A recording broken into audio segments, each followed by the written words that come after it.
السلام علیکم ورحمۃ اللہ وبرکاتہ۔ بسم اللہ الرحمن الرحیم۔ سامعین و ناظرین، الحکایات التی فیہا دروس و عبر للمعتبرین کے سلسلے کی 46 حکایات آپ کے سامنے آ چکی ہیں۔ آج کے اس ویڈیو میں ایک اور حکایت بیان کی جاتی ہے۔ آج کی اس حکایت میں بڑی بڑی حکومتوں پر حکومت کرنے والے 3 بادشاہوں کی کہانی بیان کی گئی ہے، جن میں سے 2 بادشاہوں نے کار خیر کیا، اچھا کام کیا، جس کی بنا پر ان کے مرنے کے بعد بھی ان کا ذکر خیر جاری رہا اور لوگ ان کو دعائیں دیتے رہے۔ اور ایک بادشاہ مال جمع کرنے اور لوگوں پر ظلم کرنے میں لگا رہا تو مرنے کے بعد بھی لوگ اس کو برائی سے یاد کرتے اور اس کو بددعا دیتے رہے۔ اس حکایت سے ہمیں یہ سبق ملتا ہے کہ ہم بھی ایسے اچھے کام کریں کہ لوگ مرنے کے بعد بھی ہمارا ذکر خیر کے ساتھ تذکرہ کریں اور دعائیں دیں، اور ایسے کاموں سے پرہیز کریں، بچیں کہ جس کی بنا پر لوگ مرنے کے بعد بھی ہم پر لعنت و ملامت کریں اور ہمیں بددعائیں دیں۔ اب آئیے حکایت کے مضمون کو دیکھتے ہیں۔ بسم اللہ الرحمن الرحیم۔ الذکر الجمیلۃ، ذکر خیر، اچھا ذکر۔ کان ہناک ثلاثۃ من الملوک، 3 بادشاہ تھے۔ وکان کل واحد منہم یحکم دولۃ کبیرۃ، اور ان میں سے ہر ایک حکومت کرتا تھا بڑی حکومت پر، اور ان میں سے ہر ایک بڑی حکومت پر حکومت کرتا تھا بڑے کام کے لیے۔ فاتفقوا یوما علی ان یلتقوا فی قصر احدہم لامر ہام، بس انہوں نے ایک دن اتفاق کیا اس بات پر کہ وہ ملے ان میں سے کسی ایک کے محل میں بڑے کام کے لیے، اہم معاملے کے لیے۔ اس بات کا انہوں نے اتفاق کیا۔ اخذوا یتحدثون ویتسامرون فی تلک اللیلۃ وکانت، وہ بات کرنے لگے اور گفتگو کرنے لگے۔ تحدث یتحدث کا معنی بات چیت کرنا، اور تسامر یتسامر تسامرن کا معنی بھی آپس میں گفتگو کرنا۔ اور وہ بات کرنے لگے اور گفتگو کرنے لگے اس رات میں۔ وکانت نتیجۃ هذا الحدیث الطویل انہم ایقنوا ان الحیات مہما طالت فہی زائلۃ وان النعیم الحقیقی لن یکون الا فی الجنۃ۔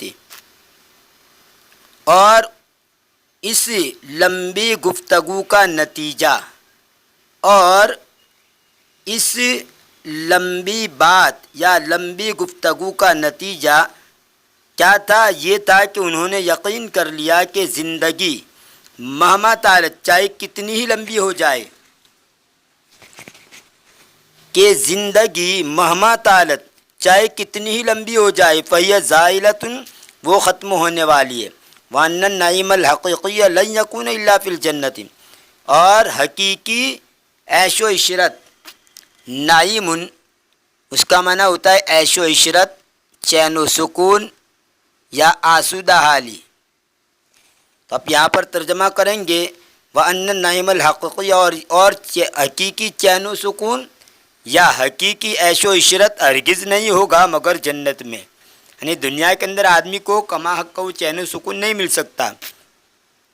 دنیا کے اندر مصیبتیں بھی پیش آتی ہے، راحت بھی پیش آتی ہے۔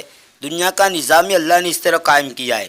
جہنم کے اندر مصیبت ہی مصیبت، اور جنت کے اندر راحت ہی راحت۔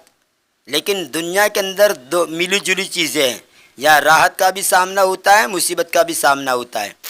تو حقیقی یہاں کی جو راحت ہوتی ہے وہ تو عارضی ہے، جو ختم ہو جانے والی ہے، اور یہاں کی مصیبت بھی عارضی ہے، ختم ہو جانے والی ہے۔ لیکن وہاں کی مصیبت اور وہاں کی نعمت، وہاں کی راحت، یہ دائمی ہے، ہمیشہ رہنے والی ہے۔ اس کو کہہ رہے وَأَنَّ النَّعِيمَ الْحَقِيقِيَّ لَن يَكُونَ إِلَّا فِي الْجَنَّةِ، اور یہ کہ حقیقی عیش و عشرت ہرگز نہیں ہوگی مگر جنت میں۔ وَأَنَّ الْإِنسَانَ الْعَاقِلَ هُوَ مَن يَعْمَلُ أَعْمَالًا یجنی من وراء الحسنات و دعاء الناس له من بعد، اور یہ کہ عقل مند انسان وہ ہیں جو اچھا جو اعمال کرے، جو ایسے اعمال کرے کہ جن کے پیچھے سے وہ نیکیاں چن لے۔ جنا یجنی جنین باب درب سے پھل توڑنا، حاصل کرنا، نتیجہ پانا، خوشا چینی کرنا۔ تو یہاں پر ترجمہ جنا یجنی کا آپ کریں گے حاصل کرنا۔ اور یہ کہ عقل مند انسان وہ ہیں جو ایسے اعمال کرے کہ جن کے بعد، من ورائی کا معنی جن کے بعد یا جن کے پیچھے وہ حاصل کر لے نیکیوں کو، و دعا الناس لہ من بعد، اور لوگوں کی اس کے لیے دعا اس کے مرنے کے بعد۔ یعنی عقل مند انسان وہ ہیں جو ایسے اچھے اعمال کرے کہ جن اعمال کے نتیجے میں اسے نیکیاں ملے، اچھائیاں ملے، اور اس کے مرنے کے بعد لوگ اس کو دعائیں دیتے رہے۔ یہ ہے عقل مند آدمی۔ یاد رہے جنا یجنی جنین کا معنی ہوتا ہے پھل توڑنا، حاصل کرنا، نتیجہ پانا، خوشا چینی کرنا۔ لیکن ایک ہے جنا یجنی جنایتن، اگر مصدر بدل جائے گا جنا یجنی جنایتن تو اس کا معنی ہوتا ہے ارتکاب جرم کرنا، یعنی گناہ کرنا۔ اس لیے خاص طور پر اسے یاد رکھیے۔ تو گویا جنا یجنی کے دو معنی ہوئے، مصدر کی وجہ سے ترجمہ بدل جائے گا۔ اگر اس کا مصدر جنایتن ہے تو جرم کرنا، اور مصدر جنین ہے تو پھر اس کے معنی الگ ہوتا ہے، جیسے بتایا پھل توڑنا، حاصل کرنا، نتیجہ پانا، خوشا چینی کرنا۔ فقام الملک الاول بحفر مجموعۃ من الآبار فی الطریق الذی یربط بلدہ بمکۃ والمدینہ، بس پہلے بادشاہ نے انجام دیا۔ قام کو مکمل کھڑا ہونا، اور میں بار بار کہتا ہوں قام کا صلہ جب با آئے تو کسی کام کو انجام دینا، کسی کام کو پورا کرنا۔ بس پہلے بادشاہ نے انجام دیا بہت سے کنویں کھودنے کو۔ مجموعتن سے مراد یہاں پر کثیرتن کریں گے، کسی بھی چیز کا مجموعہ ہو، ملا کر کوئی چیز ہو اس کو مجموعہ کہتے ہیں۔ تو یہاں پر آپ ترجمہ کریں گے بہت سے کنویں، بہت سے کنویں کو کھودنے کو انجام دیا۔ کہاں پر؟ فی الطریق الذی یربط بلدہ بمکۃ والمدینہ، اس راستے میں جو اس کے شہر کو باندھتا ہے مکہ مدینہ کے ساتھ، یعنی مکہ اور مدینہ کے ساتھ جو علاقے، جو شہر ملے ہوئے ہیں، یعنی جن شہروں سے ہو کر مکہ مدینہ آدمی جاتا ہے اور ان سے ملے ہوئے ہیں، ان شہروں کے اندر، اس راستے کے اندر انہوں نے بہت سے کنویں کھودے۔ وذالک لأن الطریق طویل، اور وہ اس لیے کہ راستہ لمبا ہے۔ وکان کثیر من الناس یموتون عطشا فی ھذا الطریق، اور بہت سے لوگ مر جاتے ہیں پیاس کی وجہ سے اس راستے میں۔ فلما حفر الملک تلک الآبار کان الناس یسافرون فی امان ویشربون الماء ویستریحون من عناء السفر ویدعون لهم۔ پھر جب بادشاہ نے وہ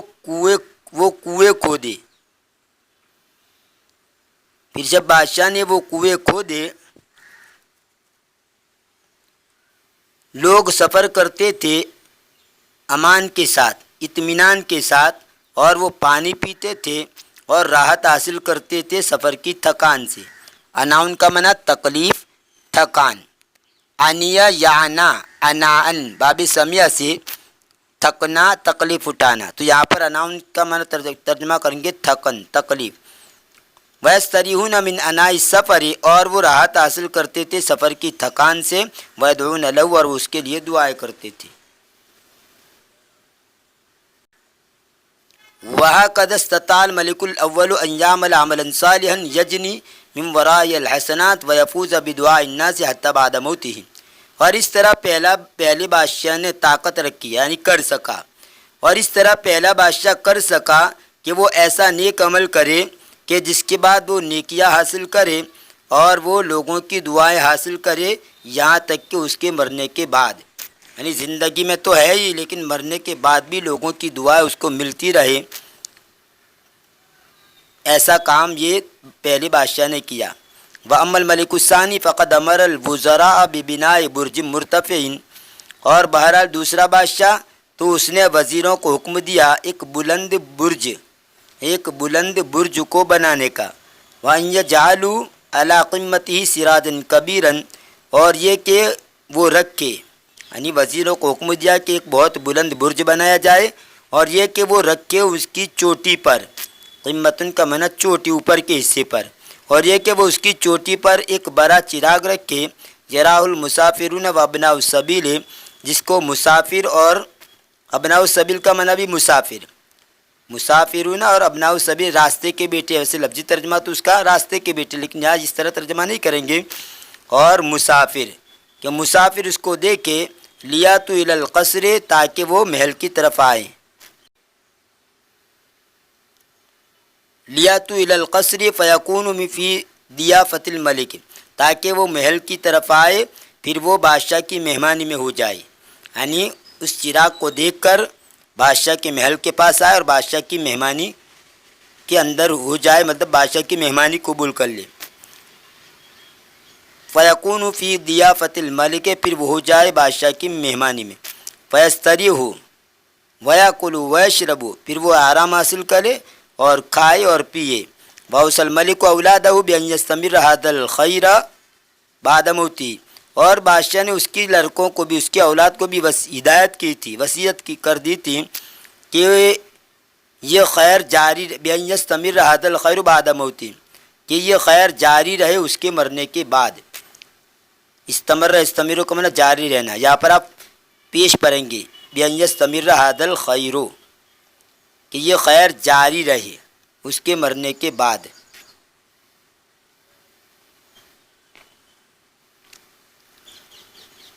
وَهَكَذَا اسْتَطَاعَ الْمَلِكُ الثَّانِي أَنْ يَعْمَلَ عَمَلًا صَالِحًا يَجْنِي مِنْ وَرَاءِ الْحَسَنَاتِ وَيَفُوزَ بِدُعَاءِ النَّاسِ لَهُ حَتَّى بَعْدَ مَوْتِهِ، اور اس طرح دوسرا بادشاہ بھی کر سکا کہ وہ ایسا اچھا عمل کرے کہ جس کے بعد وہ نیکیاں حاصل کرے اور لوگوں کی دعائیں اس کے لیے حاصل کرے۔ فاز یفوز، فوزن کا معنی ہوتا ہے کامیاب ہو جانا، اور یہاں فاز کا معنی حاصل کر لینا، اور وہ حاصل کر لے لوگوں کی دعائیں اس کے لیے، یہاں تک کہ اس کے مرنے کے بعد، یعنی مرنے کے بعد بھی لوگ ان کو دعاؤں میں یاد رکھیں اور ان کے لیے دعائیں خیر کرتے رہیں۔ وَأَمَّا الْمَلِكُ الثَّالِثُ فَقَدْ سَلَكَ مَسْلَكًا آخر، اور بہرحال تیسرا بادشاہ تو اس نے دوسرا مسلک اختیار کیا، سلک یسلک سلوکاً باب نصر سے راستے پر چلنا، برتاؤ کرنا، شامل کرنا، قصد کرنا، روش اختیار کرنا، یہ سب معنی آتے ہیں، یہاں پر آپ ترجمہ کریں گے اختیار کرنا۔ اور بہرحال تیسرا بادشاہ تو اس نے دوسرا راستہ اختیار کیا، فقد قرر ان یجمع اموالا کثیرة یعجز الناس عن عدها حتی یقول الناس بعد موته انه کان اغنی ملک فی زمانہ، پس تحقیق کہ اس نے طے کیا، یعنی تیسری بادشاہ نے، کہ وہ بہت سا مال جمع کرے کہ جس کو شمار کرنے سے لوگ عاجز آ جائے، عجز یا عجیز و عجزن، ضرب ادرب سے قادر نہ ہونا، تنگ آنا، قاصر رہنا۔ تو تیسرے بادشاہ نے یہ طے کیا کہ وہ بہت سا مال جمع کرے کہ جس کے شمار کرنے سے، جس کو گننے سے لوگ عاجز آ جائے، یعنی لوگ گن نہ سکے اتنا زیادہ مال جمع کر لے، یہ طے کیا، یہاں تک کہ لوگ کہے اس کے مرنے کے بعد کہ بلا شبہ وہ اس کے زمانے کا سب سے بڑا بادشاہ تھا، انہو کان اغنا ملک فی زمانی، بلا شبہ وہ اس کے زمانے میں، یعنی اس کے زمانے کا سب سے بڑا بادشاہ تھا، یہ لوگ کہے، اس وجہ سے وہ مال جمع کرنے میں لگا رہا۔ اخذ یجمع المال ویظلم الناس فی مملکتہ، وہ مال جمع کرنے لگا اور لوگوں پر ظلم کرنے لگا اس کی حکومت میں، فاخذ الناس یدعون علیہ، پس لوگ اس کو بددعا دینے لگے، جیسے میں نے شروع میں کہا کہ دا یدو اللہ کا صلہ آئے، جیسے یہاں پر اللہ آیا تو اس کا معنی بددعا کرنا، پس لوگ بددعا کرنے لگے اس پر، حتیٰ مریض، یہاں تک کہ وہ بیمار ہو گیا، ثم ماتا، پھر وہ مر گیا، وترک مالہ کلہ، اور اس نے اس کا پورا مال چورا، ولم یکن لہ اولاد، اور اس کی کوئی اولاد بھی نہیں تھی، فاقتسم الوزراء والحراس اموالہ، پس وزیروں نے اور چوکیداروں نے اس کے مالوں کو تقسیم کر لیا۔ حارسن کا معنی چوکی دار، پہرے دار، محافظ، یہ اسی کی جمع ہے حراسن، حارس کی جمع ہے حراس، اور اس کی اور جمع آتی ہے حرستن اور احراسن اور حرسن۔ حارس کی 4 جمع ہے، حراسن جیسے یہاں پر حراس ہے، اور ایک ہے احراسن، اور ایک ہے حرستن، اور ایک ہے حرسن، تا کو نکال دیں گے حرسن، یہ 4 جمع ہے حارس کی۔ وَخَرِبَ الْقَصْرُ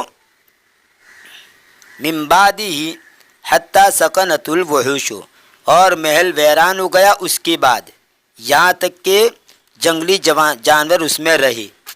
خرب یخرب، خربن و خرابن، باب سمیع سے ویران ہونا، اجرنا، برباد ہونا، اور اگر اس کو باب درب میں لے جائے خرب یخرب خربن، اور اسی طرح باب تفعیل میں خرب یخرب تخریبا، تو اس کا معنی ہوگا ویران کرنا، اجارنا، برباد کرنا۔ یہاں پر جو یہ باب سمیع سے ہیں، وَخَرِبَ الْقَصْرُ یعنی محل ویران ہو گیا، اجر گیا، من بعد اس کے بعد یعنی بادشاہ کے مرنے کے بعد، حتی سکنت الوحوش یہاں تک کہ جنگلی جانور اس میں رہے۔ اب یہاں سے ان اسباب کو بیان کیا جاتا ہے جو اس حکایت سے ہمیں ملتے ہیں۔ ان المسلم یعلم ان الدنیا لا تدوم وان النعیم الحقیقی لا یکون الا فی الجنت، کہ مسلمان جانتا ہے کہ دنیا ہمیشہ نہیں رہے گی، دام ادوم دوامن کا معنی ہمیشہ رہنا، باب نصر انصرو سے اجوفی واوی ہے، کہ مسلمان جانتا ہے کہ دنیا ہمیشہ نہیں رہے گی، اور یہ کہ حقیقی عیش و عشرت یا حقیقی چین و سکون نہیں ہوگا مگر جنت میں۔ فینبغی ان یحرص علی ان یعمل اعمالا صالحۃ توصلہ الی الجنہ بدلا من ان ینشغل بجمع المال و ظلم الناس، بس مناسب ہے کہ وہ لالچ کرے اس بات کی کہ وہ نیک اعمال کرے جو اس کو پہنچا دے، کہ وہ ایسے نیک اعمال کرے جو اس کو پہنچا دے جنت کی طرف، بجائے اس کے کہ وہ مال جمع کرنے میں اور ظلم کرنے میں مشغول ہو جائے۔ اوصل یوصل ایصالاً، اس کا معنی ہوتا ہے پہنچانا۔ وصل یصل ہو، وصل یصل وصولاً، باب ضرب یضرب سے وصل یصل وصولاً، اس کا معنی ہوتا ہے پہنچنا، اور اسی کو باب افعال میں لے جائے اوصل یوصل ایصالاً تو اس کا معنی ہوتا ہے پہنچانا۔ جیسے کہ میں بارہ کہہ چکا ہوں کہ باب افعال کا خاصہ ہے کہ ثلاثی مجرد کے اندر جو فعل لازم ہوتا ہے یہاں آنے کے بعد، باب افعال میں آنے کے بعد وہ متعدی بن جاتا ہے، جیسے یہاں پر اوصل یوصل ایصالاً یہ متعدی بن گیا۔ فینبغی ان یحرص علی ان یعمل اعمالا صالحۃ توصلہ الی الجنۃ بدلا من ان ینشغل بجمع المال و ظلم الناس، بس مناسب ہے کہ وہ لالچ کرے اس بات پر کہ وہ ایسے نیک اعمال کرے جو اس کو پہنچا دے جنت کی طرف، بجائے اس کے کہ وہ مشغول ہو جائے مال کو جمع کرنے میں اور لوگوں کو پر ظلم کرنے میں۔ دوسرا سبق یہ ملتا ہے ان المسلم اذا عمل عملا ينتفع به الناس في حياته وبعد موته فإن حسناته لا تنقطع عنه ابدا بل ولا تنقطع عنه دعوات الناس له بعد موته كما فعل الملك الاول والثاني، کہ مسلمان جب وہ کوئی عمل کرتا ہے جب وہ کوئی ایسا عمل کرتا ہے جس کے ذریعے لوگ نفع اٹھائے، فائدہ اٹھائے اس کی زندگی میں اور اس کے مرنے کے بعد، تو اس کی نیکیاں اس سے کبھی بھی منقطع نہیں ہوتی، یعنی بند نہیں ہوتی، تو اس کی نیکیاں اس سے کبھی بھی بند نہیں ہوتی، بلکہ لوگوں کی اس کے لیے دعائیں بھی اس کے مرنے کے بعد اس سے ختم نہیں ہوتی۔ انقطع ینقطع، انقطاعن کا معنی ختم ہو جانا، کٹ جانا، بند ہو جانا۔ بل ولا تنقطع عنہ دعوات الناس له بعد موته، بلکہ لوگوں کی دعائیں اس کے لیے اس کے مرنے کے بعد بھی اس سے بند نہیں ہوتی، یعنی مرنے کے زندگی کے اندر تو لوگ اس کو یاد کرتے ہی ہیں، لیکن مرنے کے بعد بھی لوگ اس کے لیے دعائیں خیر کرتے ہیں۔ کما فعل الملک الاول والثانی، جیسا کہ پہلے اور دوسرے بادشاہ نے کیا۔ وَإِذَا عَمِلَ عَمَلًا يَتَضَرَّرُ مِنْهُ النَّاسُ فِي حَيَاتِهِ وَبَعْدَ مَوْتِهِ فَإِنَّ سَيِّئَاتِهِ لا تنقطع عنه ابدا بل ولا ينقطع دعاء الناس علیہ کما فعل الملک الثالث. اور جب وہ ایسا عمل کرتا ہے جس سے لوگوں کو تکلیف پہنچے، جس سے لوگوں کو تکلیف پہنچے،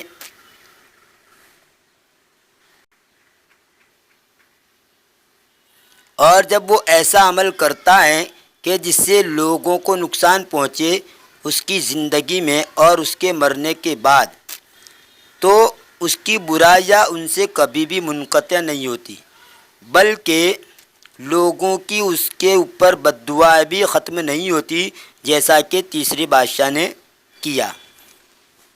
مطلب یہ ہے کہ جو آدمی بھی اچھا عمل کرے گا تو اس اچھا عمل کرنے کے نتیجے میں ان کی اچھائی کا بدلہ زندگی میں تو ملے گا ہی، لیکن مرنے کے بعد بھی ان کا ثواب جاری رہے گا اور لوگ بھی ان کو دعائیں دیں گے.